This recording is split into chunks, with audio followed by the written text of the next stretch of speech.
আসসালামু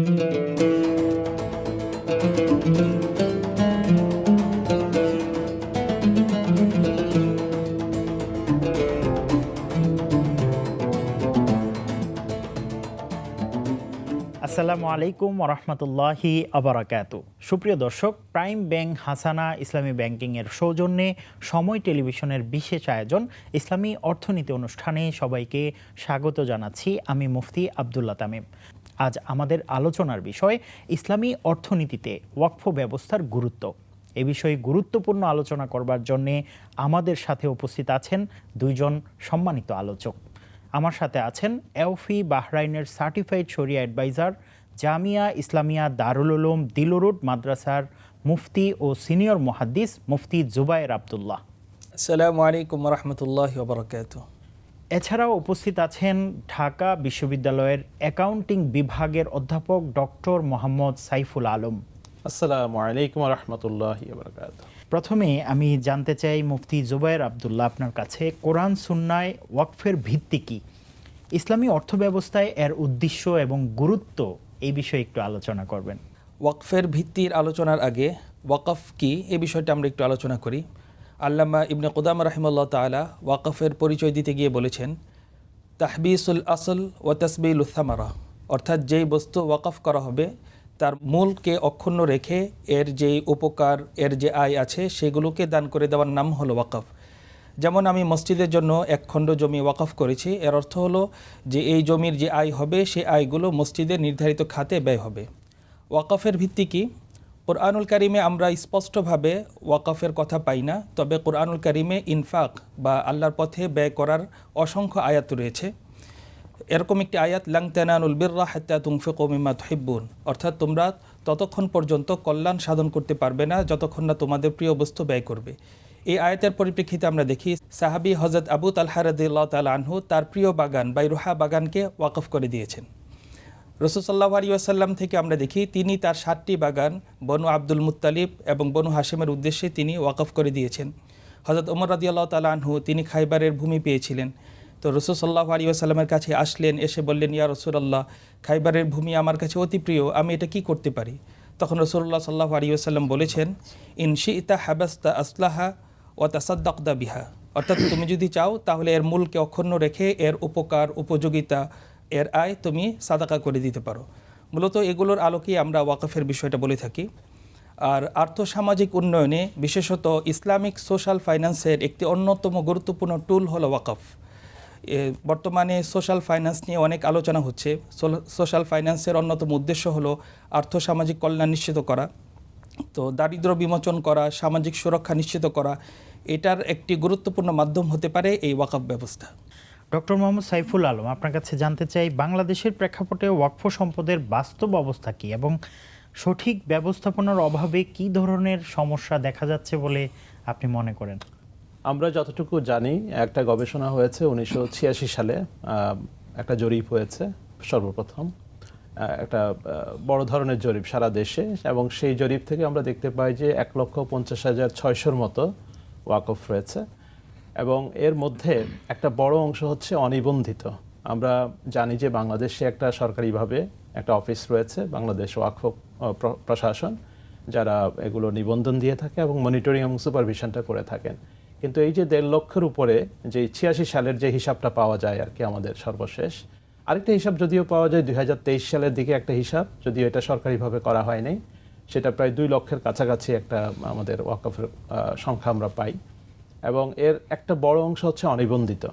এখন অনিবন্ধনের কারণে যেটা হয় যে এগুলোর আসলে সঠিক হদিস পাওয়া যায় না, সরকারিভাবে এটার সঠিকভাবে মনিটরিংয়ের আওতায় নেই, এবং যে সমস্যাগুলো তৈরি হচ্ছে এখানে সঠিক মনিটরিং বা তদারকির অভাবে, সেটা হচ্ছে যে স্বচ্ছতার ঘাটতি রয়েছে এখানে, এবং যারা এই ওয়াকফ এগুলো দেখাশোনার দায়িত্বে থাকেন, মোতাল্লি বা নাজির নামে যারা পরিচিত, তাদের সম্বন্ধে অনেক সময় বিভিন্ন ধরনের আপনার দুর্নীতির অভিযোগ বা অস্বচ্ছতার অভিযোগ পাওয়া যায়। তো এগুলো যদি নিবন্ধিত হতো, সরকারি তদারকির আওতায় আসতো, মনিটরিংয়ের আওতায় আসতো, হয়তোবা আরও বেটার আমরা একটা গভর্নেন্স পেতে পারতাম। এটা হচ্ছে একটা দিক। আরেকটা দিক হচ্ছে এখানে হিসাবের যে একটা স্বচ্ছতার ঘাটতি রয়েছে, আমরা এখানে সঠিক হিসাব দেখতে পাই না। একটা হতে পারে যে যেহেতু নিবন্ধন নেই সেহেতু পাচ্ছি না, পাশাপাশি আমরা জানি যে ওয়াকফ অ্যাটলিস্ট 3 ধরনের হতে পারে।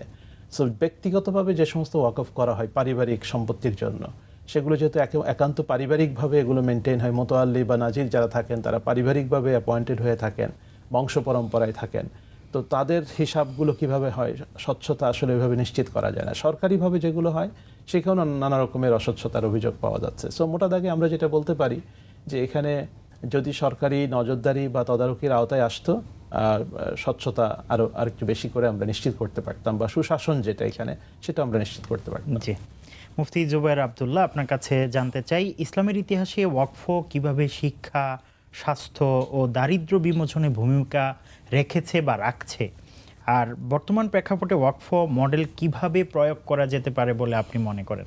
ইসলামী ইতিহাসে যুগ যুগ ধরেই ওয়াকফ শিক্ষা, স্বাস্থ্য এবং সামাজিক সুরক্ষায় গুরুত্বপূর্ণ ভূমিকা পালন করে আসছে। অনেক ঐতিহাসিকদের মতে ইউরোপের মধ্যযুগে যখনও ইউরোপের রাষ্ট্র কাঠামো গঠন হয়নি, গড়ে ওঠেনি, তখনও মুসলিম সমাজে ওয়াকফের ব্যাপক প্রচলন ছিল। আমরা যদি শিক্ষা খাত দেখি, মুসলিমদের যে শিক্ষার অধিকাংশই নির্বাহ হতো ওয়াকফের মাধ্যমে। মিশরের আল আজহার ইউনিভার্সিটি এটা ওয়াকফের মাধ্যমে পরিচালিত।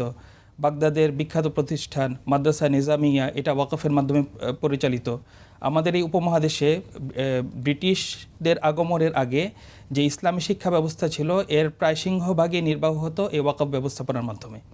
তারপর ইসলামী রাষ্ট্র ব্যবস্থা আমরা দেখি যে সেখানে চিকিৎসা বিনামূল্যে প্রদান করা হতো, সেটাও নির্বাহ করা হতো একটা বড় অংশ এই ওয়াকফের মাধ্যমে।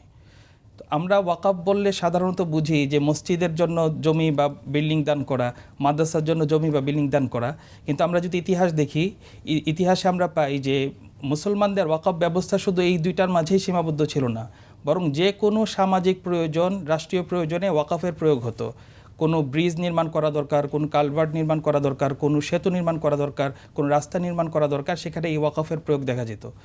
গরিব বা দরিদ্র মানুষের জন্য লঙ্গরখানা, সেটা ওয়াকফের মাধ্যমে ব্যবস্থা করা হতো। তারপর যারা মুসাফির তারা কোথায় থাকবে তাদের জন্য যে সরাইখানা, সেটাও এই ওয়াকফের মাধ্যমে ব্যবস্থা করা হতো। তারপর ক্যাশ ওয়াকফের একটা প্রচলন আমরা সময়ের কারণে দেখি। তো মোট কথা, ওয়াকফের মাধ্যমে রাষ্ট্রের বিভিন্ন উন্নয়ন করা যায় এবং আর্থসামাজিক নিরাপত্তা নিশ্চিত করা যায়। এবং আমরা যে রাষ্ট্রের যেই বাজেট দেখি, যে ফিসক্যাল পলিসি, রাজস্ব নীতি, প্রত্যেক বছরেই সামাজিক সুরক্ষা খাতে একটা বরাদ্দ থাকে। তো এই বরাদ্দটা আমরা চাইলেই ওয়াকফের মাধ্যমেও নির্বাহ করতে পারি খুব সহজেই। জি, আপনি সামাজিক সুরক্ষা ব্যবস্থার কথা বলছিলেন।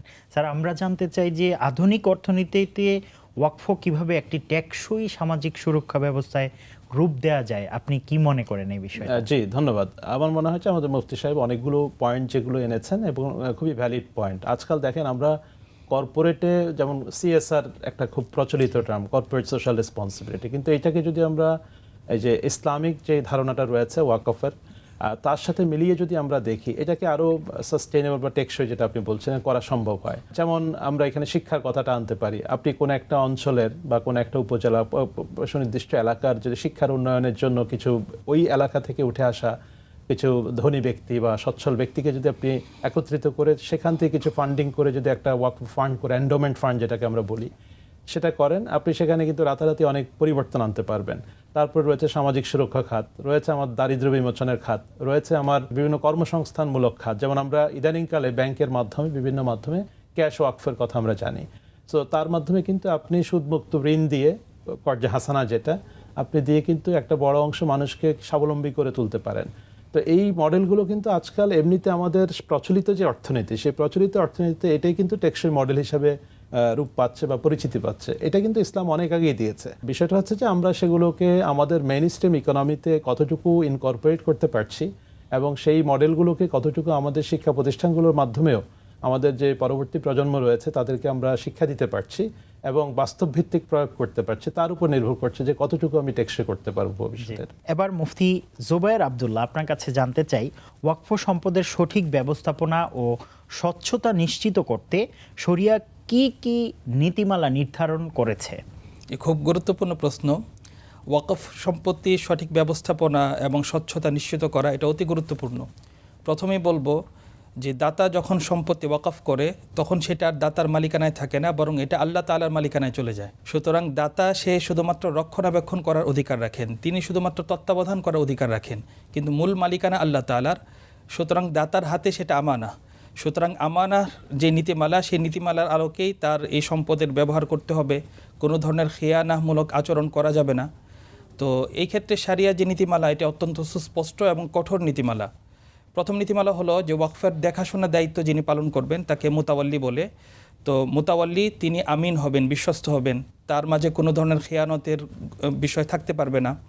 তারপর তিনি মুত্তাকি বা আল্লাহ ভীরু হবেন, আল্লাহকে তিনি ভয় করবেন। এজন্য তিনি যাবতীয় অন্যায় থেকে বা কনফ্লিক্ট অফ ইন্টারেস্ট, নিজের স্বার্থের সাথে দ্বন্দ্ব হয় এরকম যে কোনো বিষয় থেকে তিনি বিরত থাকবেন।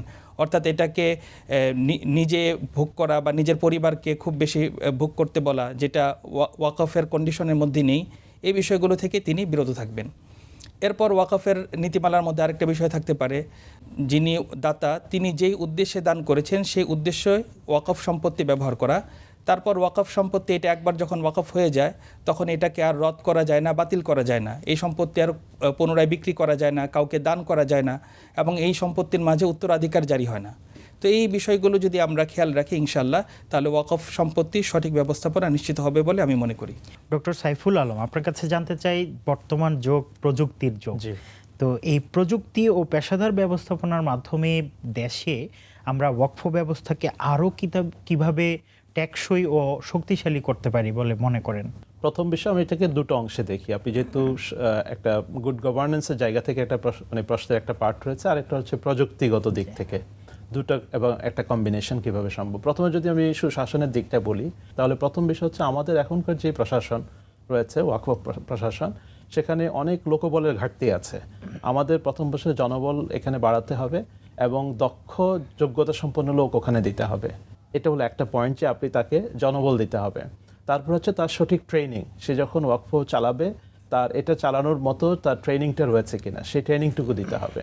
দ্বিতীয়ত হচ্ছে হিসাবের অস্বচ্ছতার কথা আমরা বলেছি। এখানে আমি যেহেতু হিসাবের একজন হিসাব বিজ্ঞানের ছাত্র হিসাবে আমি বলছি যে এখানে হিসাবের স্বচ্ছতা নিশ্চিতে তাকে বেসিক যে হিসাব সংক্রান্ত যে ট্রেনিংগুলো তাকে এটা দিতে হবে, যাতে সে বেসিক হিসাবগুলো রাখতে পারে। সুতরাং আমি যদি এখানে সফটওয়্যার নিয়ে আসতে পারি, সেই সফটওয়্যারের মাধ্যমে ইজিলি সে কিন্তু হিসাবটা রাখতে পারে এবং স্বচ্ছতার সাথে এটা রাখতে পারে। আরেকটা বিষয় হচ্ছে, আমি যদি টেকনোলজি সাইডে এখন একটু যাই, আমরা জানি যে আমাদের ভূমি ব্যবস্থাপনা এখন অনেক বেশি আইটি সিস্টেম বেসড। এখন আমাদের ওয়াকফ সম্পত্তির একটা বড় অংশ স্থাবর সম্পত্তি কেন্দ্রিক, এবং যেটা আমার কিন্তু ওই ল্যান্ড রেজিস্ট্রিতে রয়েছে, এটাকে যদি আমি এখানেও সিস্টেম বেসড আইটি বেসড করতে পারি, যাতে করে ট্যাগ করে আমি ইজিলি কিন্তু ওই স্থাবর সম্পত্তিগুলো যেগুলো ওয়াকফ করা হয়েছে সেগুলো আমি ট্রেস করতে পারি। পাশাপাশি তাদের নিজস্ব যে আইটি ফ্যাসিলিটি যদি ডেভেলপ করা যায়, এখন অ্যাপ বেসড অনেক কিছু করা সম্ভব। আপনি অ্যাপে বসেই সারা বাংলাদেশে যে হিসাবগুলো সেটা করা সম্ভব। তো এই পুরো জিনিসটাকে আবার দেখভাল করার জন্য যদি ওয়াকফ প্রশাসন কাজ করতে হয়, তাকে আবার সেই ধরনের টেকনোলজিক্যাল ট্রেনিং দিয়ে দক্ষ জনশক্তি হিসেবে তাকেও গড়ে তুলতে হবে। মুফতি জুবায়ের আব্দুল্লাহ, আপনার কাছে ছোট্ট একটা বিষয় জানতে চাই। এটা হচ্ছে বর্তমানে যে ওয়াকফ সম্পত্তিগুলো আছে, তো আমরা সাধারণভাবে মনে করি যে এটা যারা নাকি এটার ওয়ারিস আছে তারাই উত্তরাত্তর একজনের পর একজন এটার মোতাওয়াল্লি হবে। এটা কি আসলে ইসলাম কি বলে এই বিষয়ে? যেই ব্যক্তি ওয়াকফ করবেন তার উত্তরাধিকারীরাই সবসময় মোতাওয়াল্লি হবে, এটা ম্যান্ডেটরি না।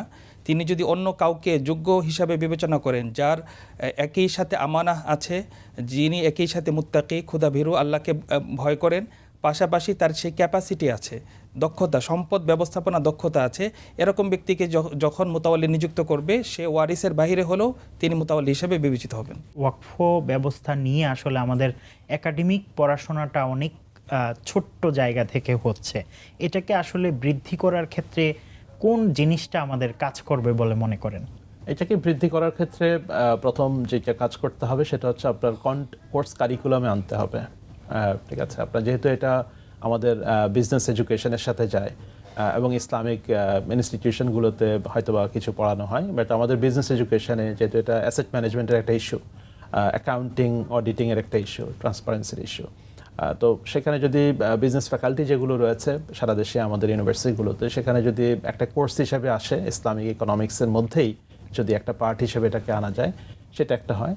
তারপরে হচ্ছে যে ট্রেনিংয়ের ব্যবস্থা করা যেতে পারে।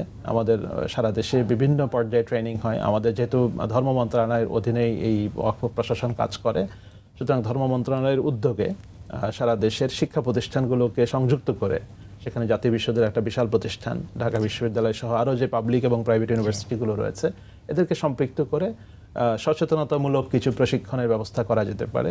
অ্যাটলিস্ট মানুষের মধ্যে প্রথম যদি সচেতনতা বৃদ্ধি পায়, দেন একটা চাহিদা তৈরি হবে এবং পরবর্তীতে তখন কোর্স কন্টেন্ট ডেভেলপ করে মানুষের মধ্যে এটাকে ছড়িয়ে দেওয়া যাবে।